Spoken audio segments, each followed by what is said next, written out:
Bom, então olá pessoal, hoje nós falaremos aí, tá, sobre Nicolau Maquiavel. Então nós vamos estudar um pouco da ética maquiavélica, né? Nós vamos estudar um pouco o contexto histórico também ao qual o Maquiavel se enquadrou e assim também vamos desenvolver um pouco das suas ideias em filosofia política, suas ideias sobre o ser humano, tá? E eu vou tentar trazer um pouco de todas essas ideias do Nicolau Maquiavel para o nosso dia a dia, então a importância disso para o nosso dia a dia, e é óbvio, a importância disso para vocês, tá? Como futuros gestores, administradores, contadores, marqueteiros, enfim, relações pessoais, relações humanas, relações públicas, as quais vocês poderão trabalhar aí, né, com a formação em administração ou em ciências contábeis. Bom, o Nicolau Maquiavel, ele viveu aí no final do século XV, início, tá, do século XVI, então praticamente toda a sua vida, tá, ela está concentrada aí na segunda metade do século XV. E Nicolau Maquiavel, ele viveu em Florença, na Itália, e vale lembrar que a cidade de Florença, na Itália, era uma cidade muito próspera, tá? Uma cidade bastante economicamente próspera. Era uma cidade aí livre, uma cidade comerciante e que tinha um vasto domínio sobre o Mediterrâneo. Então, isso inclusive era bastante comum para algumas cidades italianas, né? A cidade de Milão, a cidade de Veneza, a cidade de Nápoles, a cidade de Gênova e a cidade de Florença, aí talvez fossem as 5 principais cidades comerciantes da Itália, tá? Assim, os 5 principais portos, tá, comerciantes da Itália e, com certeza, os principais portos de ligação com o Oriente Médio, tá, da Itália e do restante da Europa. Então, a Itália, basicamente, servia como ponto de ligação entre Europa, tá, o Ocidente, e o Oriente Médio, tá, os povos islâmicos e também o acesso aí à cultura e as mercadorias que vinham de todo esse Oriente Médio, mas também que vinham de lugares mais distantes, como Índia, China, Japão. Tá? Então, a Itália servia como esse ponto de ligação. Então, obviamente, os comerciantes italianos, tá? Obviamente, os comerciantes italianos, os navegantes, os navegadores italianos eram muito prósperos e, consequentemente, essas cidades todas eram também, assim como a cidade de Florença. Só que a Itália, tá, ela não constituía-se em um reino unificado, como acontecia, por exemplo, no caso de Espanha, no caso de Portugal, no caso de Inglaterra e no caso de França. Tá? A Itália, ela era uma espécie de colcha de retalhos, né? Com estados papais, né? Estados da igreja, condados, ducados, principados, reinados, tá? em que não, cidades livres, pequenas repúblicas que não se formavam, tá? que não constituíam-se como um reino único da Itália, de todos os povos italianos, de toda a península italiana. Tá? E, obviamente, isso era um problema, porque isso aumentava a concorrência e as disputas econômicas e políticas dentro dessa península itálica. Então, as grandes cidades comerciantes estavam disputando território econômico entre si, estavam sempre disputando também influência política entre si, bem como estavam sempre disputando também influências políticas e território geográfico, muitas vezes, com ducados, condados, principados, reinos, então com a nobreza local, né? Então, esse contexto conflituoso da Itália nesse período, da Itália renascentista, tá? Para o Maquiavel vai identificar isso como um problema. Ele vai olhar para nações como Portugal, Espanha, Itália e França, que são reinos unificados, né? Ele vai olhar para essas nações e vai entender que essas nações têm um potencial de crescimento econômico, militar e territorial muito maior que a Itália, porque a Itália está fragmentada, sob diversas lideranças, e essas diversas lideranças estão sempre em disputas internas, tá? Entre esses diversos povos italianos, entre essas diversas cidades italianas, entre esses diversos feudos, né, italianos, digamos assim. Então, isso trazia, né, isso dificultava o caminho da prosperidade da Itália na visão de Nicolau Maquiavel. Bom, aí o Nicolau Maquiavel, tá, desde a sua juventude, o início da sua vida adulta, aí, podemos dizer, tá, o Nicolau Maquiavel ele sempre exerceu cargos e funções político-administrativas, tá, na cidade de Florença. Sempre fez parte de algum conselho, sempre fez parte de alguma secretaria executiva, de algum cargo de administração pública. Tá? Então, o Maquiavel ele sempre atuou, desde o início de sua carreira, tá? Dentro da administração pública da cidade de Florença. Tá? E aí, toda a filosofia do Nicolau Maquiavel ela vai sendo desenvolvida, tá? A partir, ou toda a filosofia, melhor dizendo, do Nicolau Maquiavel, ela é desenvolvida a partir dessa prática da vida pública, dessa prática da vida política, tá? Por assim dizer. Bom, e aí, então, o Nicolau Maquiavel ele é importantíssimo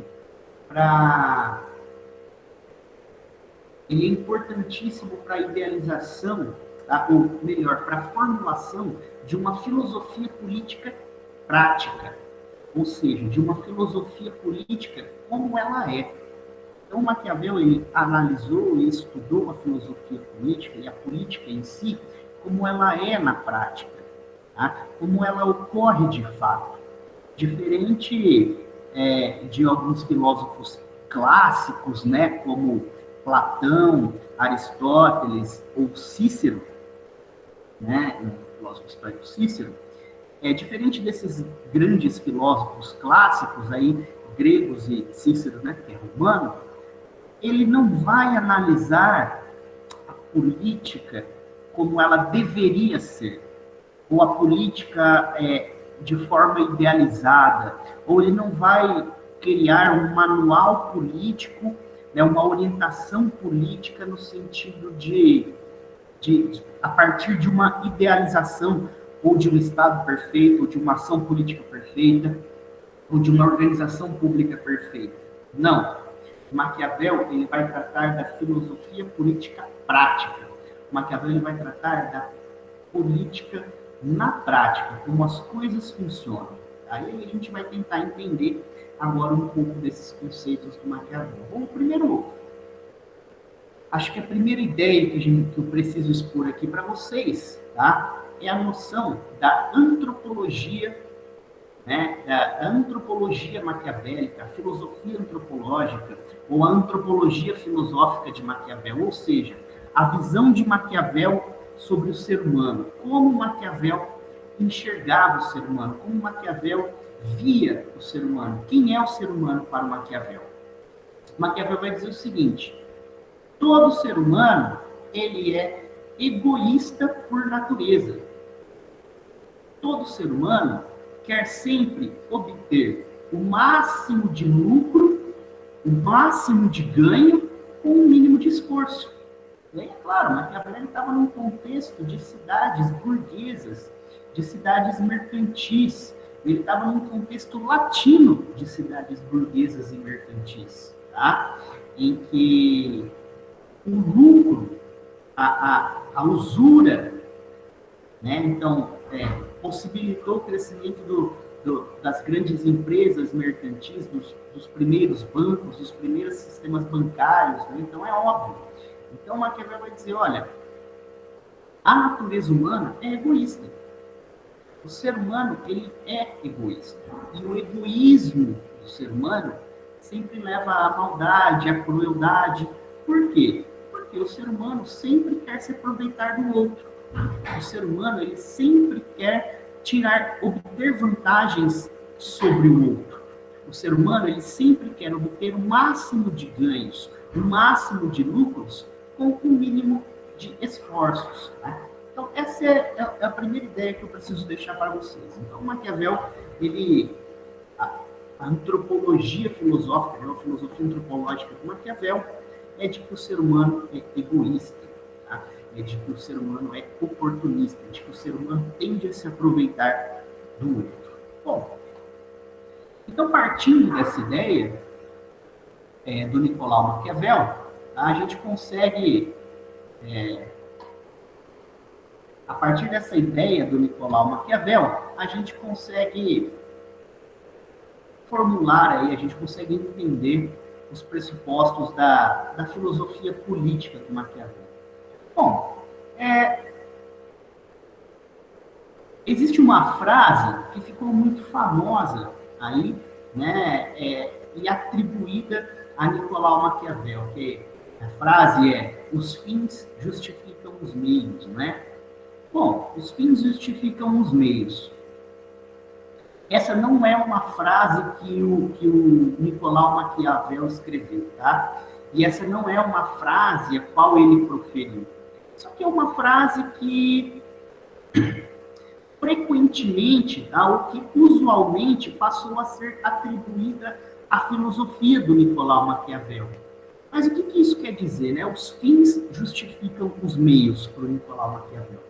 Basicamente, quer dizer o seguinte: quer dizer que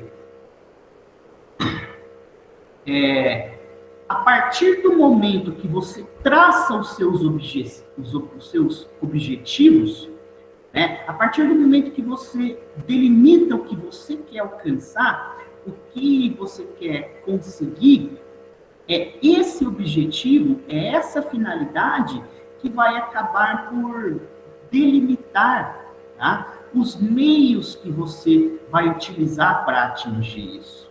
Então, quer dizer, você precisa ter um objetivo em mente, tá? Para que, então, os seus fins possam ser justificados. De algum modo, a gente utiliza de forma um pouco errônea, tá, essa expressão que foi atribuída a Maquiavel, mas que, de certa medida, ela pode até resumir um pouco da filosofia do Maquiavel. Mas ela é utilizada um pouco de forma errônea, né? Como se não importa o que a gente fizesse, tá? Como se não importasse o que a gente fizesse para obter os nossos objetivos, para alcançar os nossos objetivos aí. E não é bem por aí a ideia do Maquiavel. Na verdade, ele quer dizer que a prioridade sempre vão ser os seus objetivos. Você precisa ter os seus objetivos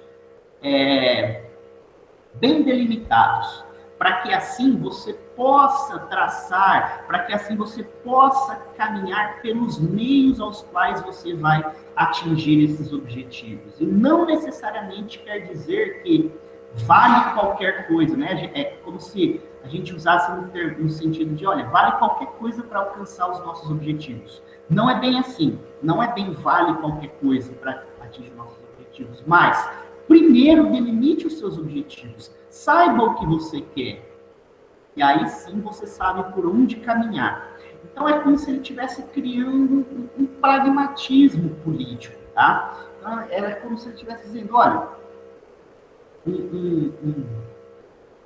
um príncipe, tá?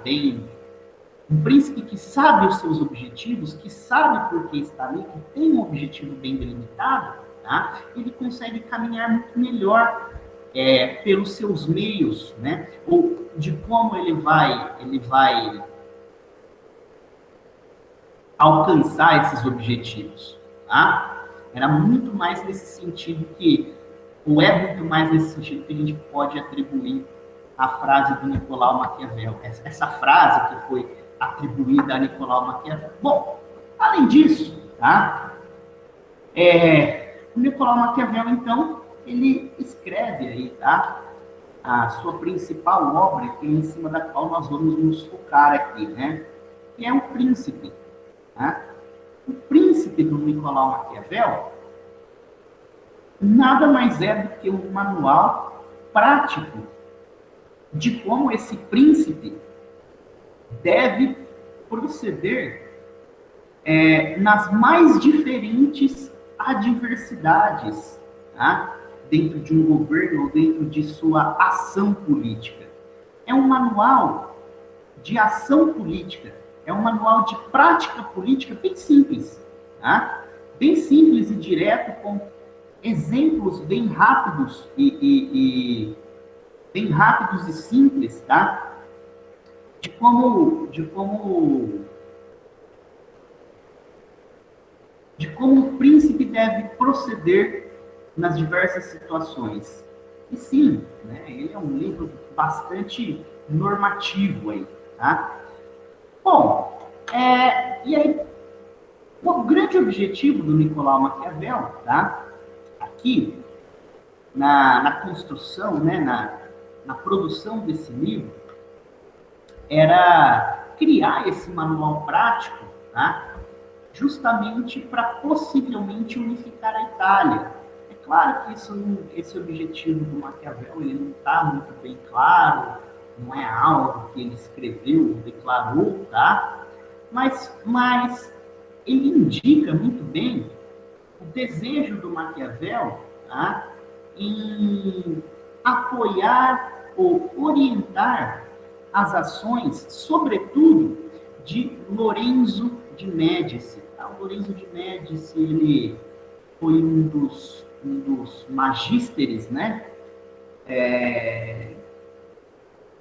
Agora não lembro se foi uma eleição, se ele foi um magíster, se ele foi um doge, tá? Mas o magíster e o doge, tá? Eles são governantes dessas cidades livres. Essas cidades livres como Veneza, Gênova, Milão, Nápoles, tá?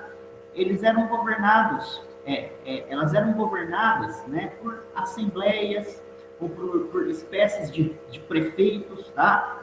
Que muitas vezes eram como se fossem mantenedores dessa cidade, tá?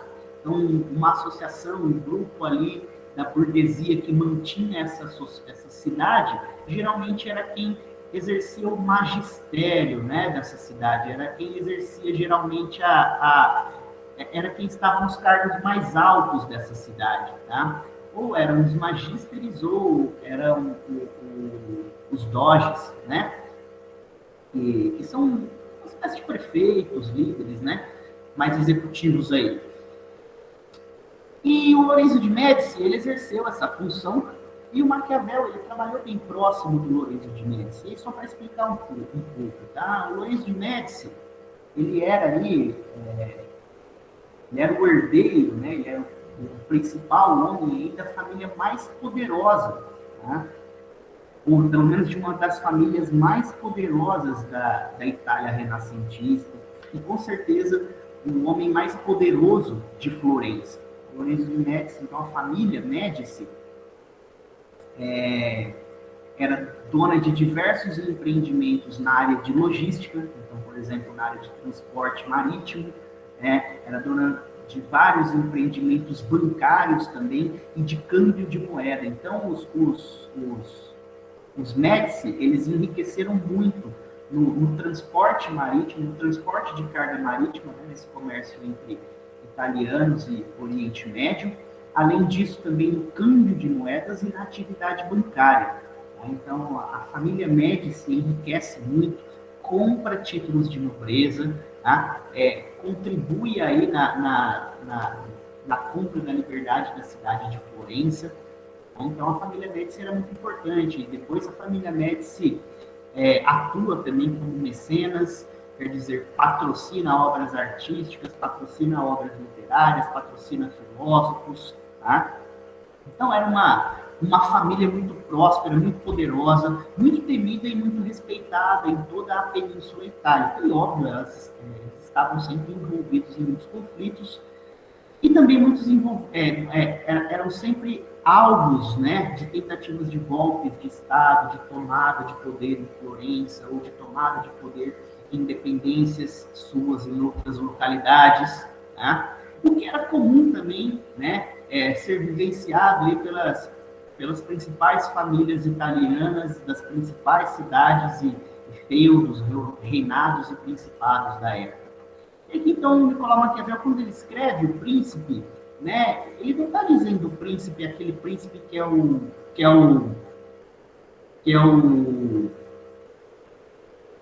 príncipe que é o filho do rei, tá? Aqui para ele, o príncipe, tá? O príncipe aqui para ele é o primeiro. O príncipe é o primeiro, é o que está à frente do governo, é o que está à frente do reino, é o que está à frente do Estado. E aí eu vou responder as perguntas, tá? Lá no finalzinho. Pode deixar aí no chat que eu vou responder no final, tá bom? É melhor que vocês não esquecem do e-mail. Bom, e aí diante disso, tá?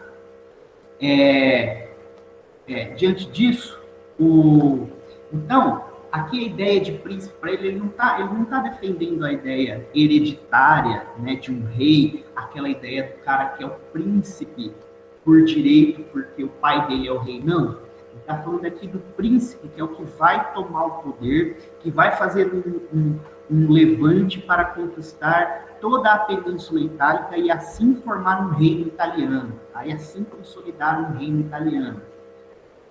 Porque aí ele enxerga que isso cessaria os conflitos internos, isso consolidaria o poder dentro da Península Itálica, né? E isso possibilitaria a prosperidade italiana, que tinha ali sob seu domínio o mar Mediterrâneo, que era a maior riqueza do mundo na época.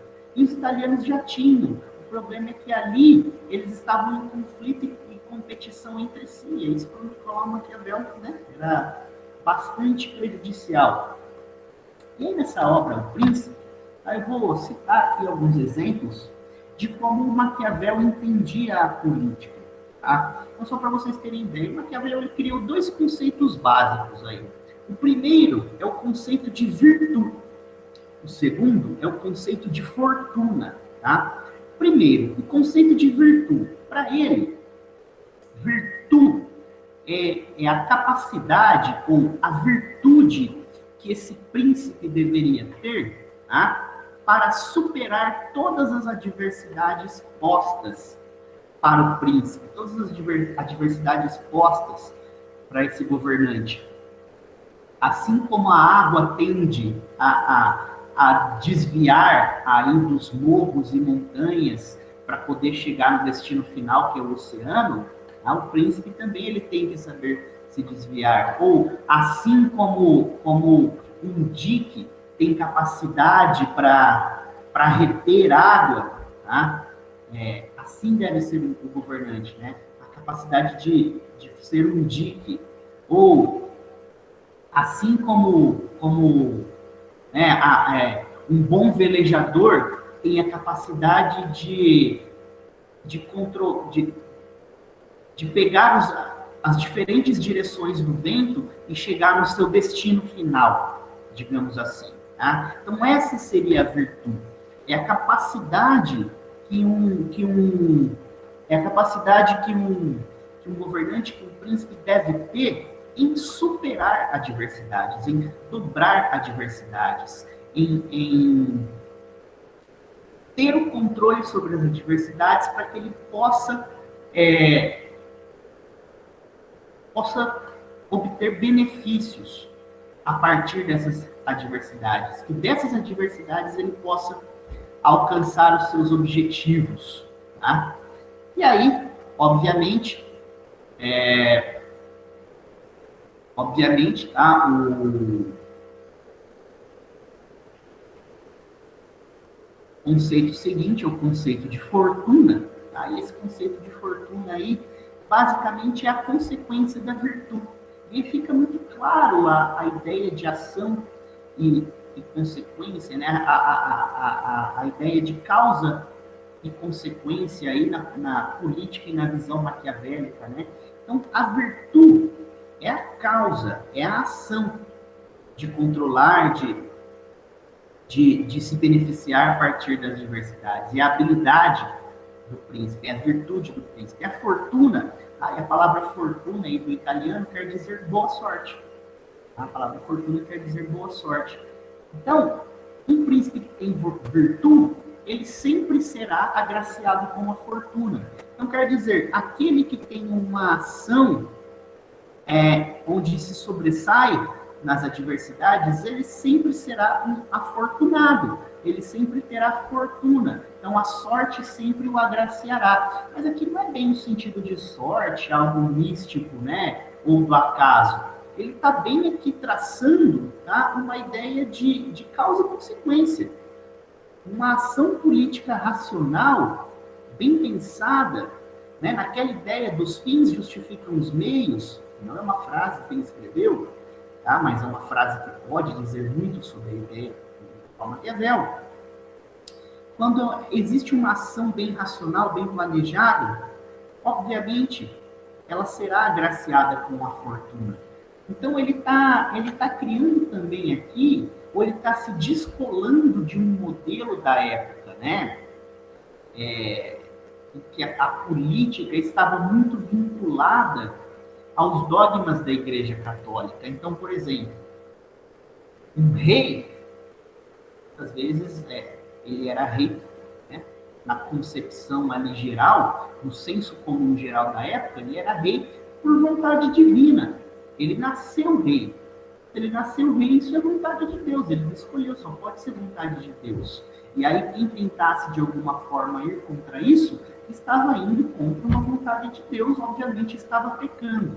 E Maquiavel, ele é contra essa ideia. Ele deve ser um bom governante, ele deve se manter pela sua competência. O bom governante, ele deve se manter pela sua virtude. É a virtude que deve ser o merecimento, tá, do governante. É a virtude que deve caracterizar o governante. Então aqui mostra bastante claramente, tá, como toda a sociedade estava se descolando dos dogmas da Igreja Católica. Aqui,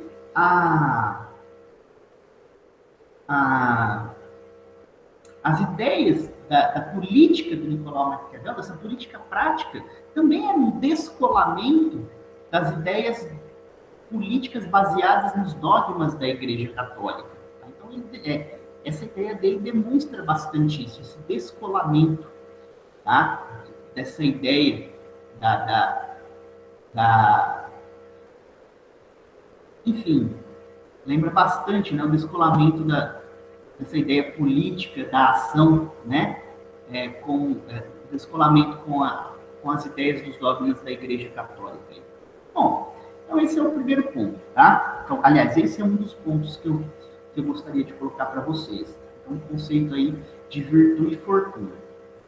E aí, eu vou dar alguns exemplos para vocês que o próprio Maquiavel utilizou, tá? Que o próprio Maquiavel vivenciou ou experienciou, pelo menos no seu livro, né? O Príncipe, que ele transliterou aí no seu livro, para que vocês entendam um pouco do pensamento do Nicolau Maquiavel, tá? Bom, ele cita um exemplo, tá, do Sérgio Borgia, tá? O Sérgio Borgia também era o César Borgia, perdão. O César Borgia, ele também era um político ali, uma imagem, uma figura bastante importante, tá, da Itália renascentista, tá? E era também de uma família muito importante. O César Borgia, o pai do César Borgia, era papa, para vocês terem ideia. O César Borgia era dono, comandava feudos e terras importantíssimas aí na Itália. E aí, numa dessas conquistas militares, o Sérgio Borgia, ele nomeia um interventor seu de confiança para tomar conta numa dessas cidades aí, uma dessas cidades que ele tinha conquistado, né? Bom, e o César Borgia sempre foi muito temido e respeitado, né? Só que, numa dessas cidades que ele conquista, esse seu interventor, tá? Ele passa a se tornar muito querido pelas pessoas ali da cidade, né? Pelos súditos da cidade. O César Borgia, ele mal ficava nesse filme no qual ele havia conquistado, né? E aí infelizmente eu esqueci o nome desse interventor, aí esse interventor tomava conta aí, tá, desse povoado, desse feudo, dessa região, ao qual César Borgia havia conquistado, ele vai se tornando muito querido, muito respeitado, vai se tornando também muito temido. Mesmo apesar de ser um pouco cruel, esse interventor vai sendo muito respeitado. E aí, óbvio, que o César Borgia vai se sentir ameaçado por isso, né? Por quê? Porque ele teme que as pessoas passem a respeitar e a temer o interventor, e não a ele, que é o dono ali, que é quem comanda essas terras. Tá? Então ele vai até essa região, tá? E em praça pública ele reúne todos os seus súditos, ele reúne a população, as pessoas, e diz: olha, esse é o interventor que vocês amam, que vocês respeitam, sim. Ele é cruel, ele é respeitado, ele é temido, né, por vocês, mas quem governa aqui sou eu. Então ele simplesmente amarra o interventor em praça pública, sem avisar para ninguém, na frente de todos, e corta ele no meio, na frente de todos. Ele fala: eis aqui o seu interventor, eis aqui quem vocês temiam, agora temam a mim, porque quem governa aqui sou eu. Tá? Então Maquiavel, ele vai olhar essa atitude do Sérgio Borgia como muito positiva. Ele vai dizer: olha, igual o Gabriel comentou ali, né?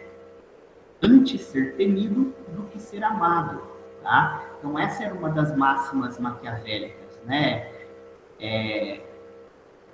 Um governo forte, um governo poderoso, um governo que poderia dar certo, ele não era pautado na moleza do amor, na moleza da misericórdia, mas ele estava ali duramente pautado na temência, no temor. Tá? Então o Maquiavel ele entende que os súditos do príncipe, eles devem temer o príncipe. Tá? Eles devem temer o príncipe. Eles devem e não devem amar o príncipe. É claro que ser amado é bom, mas é sempre melhor ser temido. Um príncipe, ele nunca pode ser apenas amado. Ele vai dizer: olha, uma pessoa que é amada, ela sempre é traída, né? Um príncipe, um governante que é amado, ou mesmo uma pessoa comum que é sempre amada, ela sempre é traída. As pessoas sempre traem. Agora, se você tem medo, se você tem temor, você não trai essa pessoa que você não trai quem você tem medo, você não trai quem você tem temor. Tá? Então, Maquiavel vai dizer: olha, o príncipe ele deve ser sempre primeiro temido. As pessoas devem ter temência do príncipe. Se amarem o príncipe mesmo assim, muito bom. Se não amarem, tanto faz. Então, o governante ele deve ser temido sempre em primeiro lugar. Por quê? O governante temido, ele não é traído, ele é menos suscetível à traição. As pessoas têm medo de traí-lo, porque as pessoas têm medo das consequências. Agora, um príncipe amado, um governante amado, ele é visto como mole, ele é visto como traível, né? Se é que existe essa palavra. Ele está suscetível às traições, aos complôs, às enganações, tá? E aí ele vai utilizar aqui um exemplo, né? Ele vai dizer: olha, mesmo que um príncipe tenha que enganar, tenha que roubar, tenha que matar, se for para manter a coerência do reino, se for para manter a coerência do império, se for para manter a coerência do seu governo, se for para manter o Estado unido, forte, que assim seja. Porque esse é o bem maior. O bem maior sempre vai ser a união e o Estado aí em status de paz. Que a guerra interna, a desunião, a concorrência, os conflitos são são prejudiciais para todos. Agora, a união, a estabilidade, a paz, tá? Ela traz muito mais benefícios. Então, mesmo que um príncipe tenha que sujar as mãos, tá? Que seja feito. Porque o bem maior é manter o reino unido, o reino coerente, manter o reino pacificado, é manter a estabilidade desse reino. Tá? Porque um reino unido, coerente, forte, pacificado e estável, ele, ele tem uma qualidade de vida melhor, né? Os súditos vivem melhor, os produtos estão mais protegidos, as pessoas estão mais protegidas e esse reino ele é muito menos suscetível às invasões externas. E esse reino, né, ele tem muito mais possibilidades de... Esse reino ele acaba tendo muito mais possibilidades de prosperidade. É muito mais fácil esse reino ser próspero dessa maneira. Então, por isso que o Maquiavel defendia essas ações. E ele vai dar um exemplo, né, da raposa e do leão. Vai dizer, olha, é muito importante ter a honra, a nobreza e a coragem do leão. A força, a honra, a nobreza, a coragem do leão. Mas é sempre muito mais importante ter a astúcia da raposa. Tá?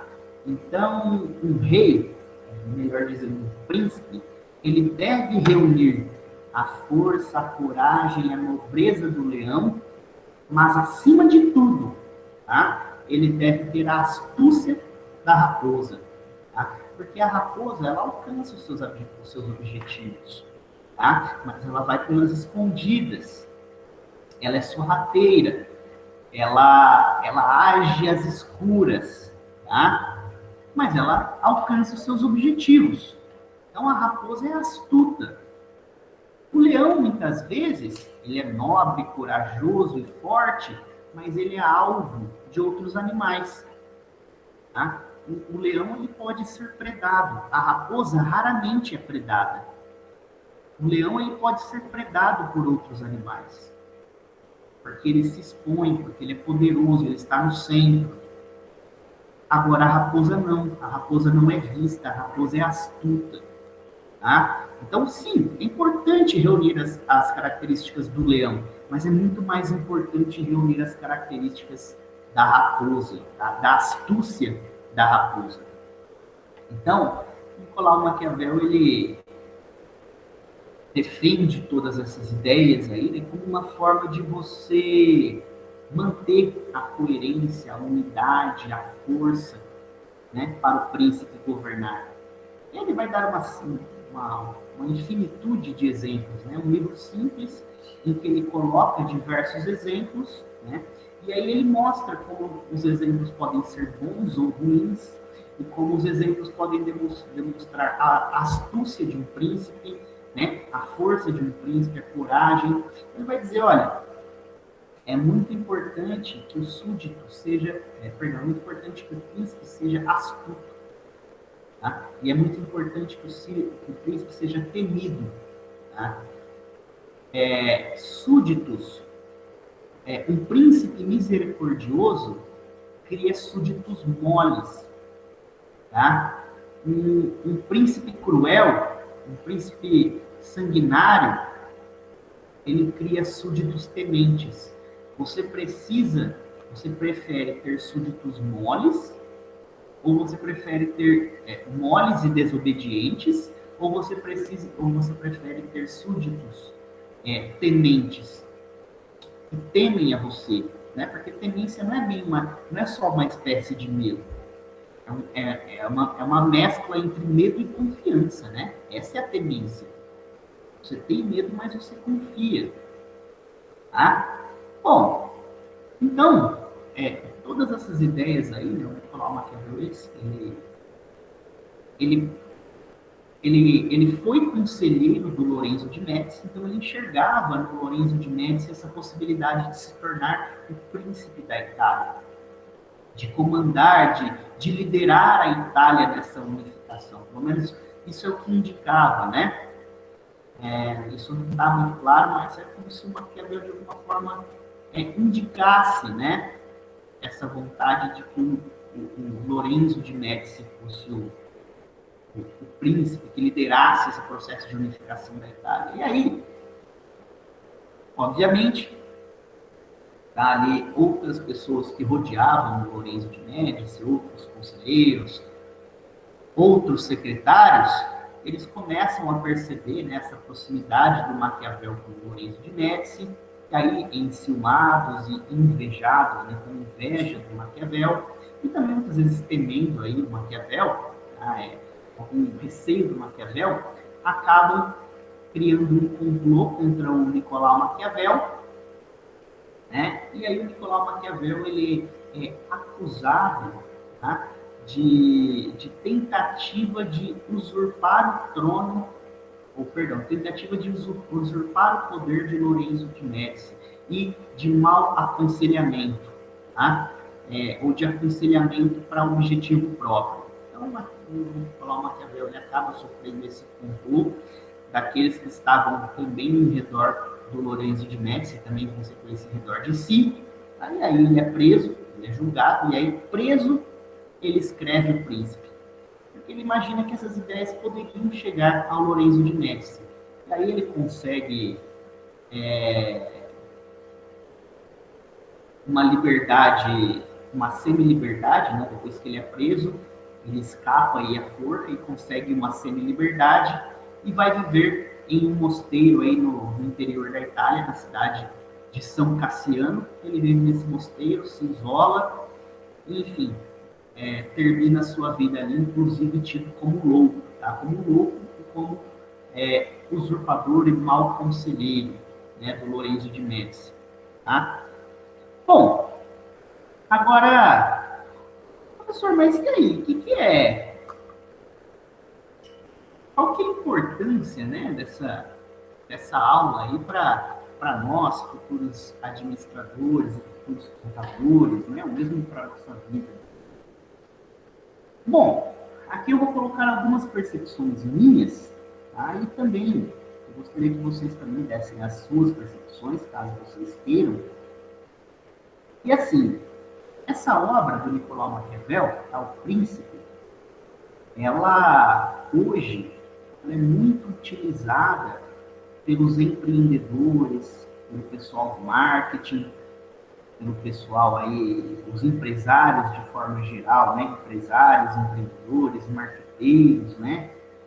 Existem muitos livros em que absorvem essa ética maquiavélica, né? Que é basicamente a ética maquiavélica né? Que os fins justificam os meios, né? Para o mundo do empresariado, para o mundo do empreendedorismo. Porque que é basicamente isso, né? No grosso modo aí, um engolindo o outro, tá? Então, muitas vezes, essas ideias maquiavélicas, elas são muito utilizadas, tá? Elas são muito trazidas, né? Elas são transplantadas aí para um cenário da administração, do empreendedorismo, do empresariado, não que o CEO de uma empresa vai lá e vai cortar o gerente da sua empresa no meio, não é isso, tá? Não é isso, mas valorizando o oportunismo, a astúcia maquiavélica, porque é isso, né? O termo maquiavélico ficou muito mal empregado, né? Depois que o Maquiavel foi preso e ele escreveu o seu livro, a Igreja Católica, né, listou o livro O Príncipe como um dos livros do índex, ou seja, do índex, né, que é a lista dos livros proibidos pela Igreja Católica. Então, o termo maquiavélico foi sendo demonizado ao longo do tempo, tá? Como, sei lá, a ideia de maldade, crueldade, né? Aquele sujeito mau, cruel, que tenta usurpar, tomar alguma coisa de você. Aí esse é o sujeito maquiavélico. Então, a Igreja Católica, como condenava essas ideias do Maquiavel, obviamente, porque essas ideias ameaçavam o poder da Igreja Católica, ameaçava a ideia do poder divino dos reis, e colocava uma ideia de que o rei deveria se fazer, e não nascer rei, mas ele deveria se fazer rei, né? Deveria se fazer príncipe, digamos assim, né? Pela virtude e fortuna. Então, isso é contra a ideia do direito divino dos reis e é contra também todo o poder da Igreja Católica, o domínio da Igreja Católica sobre os fiéis. E aí é óbvio que ser maquiavélico acabou sendo uma expressão aí, uma expressão bastante deturpada, é uma ideia bastante deturpada, bastante distorcida, né? E aí a gente utiliza esse adjetivo de forma negativa, tá? Mas, se a gente fosse trazer um aspecto bom para esse adjetivo, tá? Na verdade, seria ser astuto, ser oportunista e astuto. Eu acho que a principal característica da filosofia maquiavélica é a astúcia, tá? Que é aquilo, né? Você se sobressair no meio das adversidades, né? É você conseguir criar um cenário favorável. Você tem a habilidade de criar um cenário favorável, mesmo no meio do caos, mesmo no meio das adversidades, mesmo com tudo indo contra você. E é isso que os empresários e os empreendedores querem implantar nas pessoas, essa astúcia. Por isso, tá, essa ética maquiavélica, por isso essas ideias do Nicolau Maquiavel, elas são muito transplantadas no mundo do empresariado, tá, no mundo do empreendedorismo. Tá? E aí eu vou deixar para vocês, eu vou criar o tópico dessa aula, tá? E eu vou deixar para vocês aí, né, um vídeo, vou deixar essa minha aula, vou deixar uma outra aula também que eu dei sobre Maquiavel para uma outra turma, né? E eu vou deixar também um vídeo que fala sobre, né, o maquiavelismo e o empreendedorismo, para que vocês entendam melhor, e além de um texto sobre a filosofia de Maquiavel e outro texto sobre o empreendedorismo e a filosofia maquiavélica. Tá certo? Eu vou parar a gravação aqui.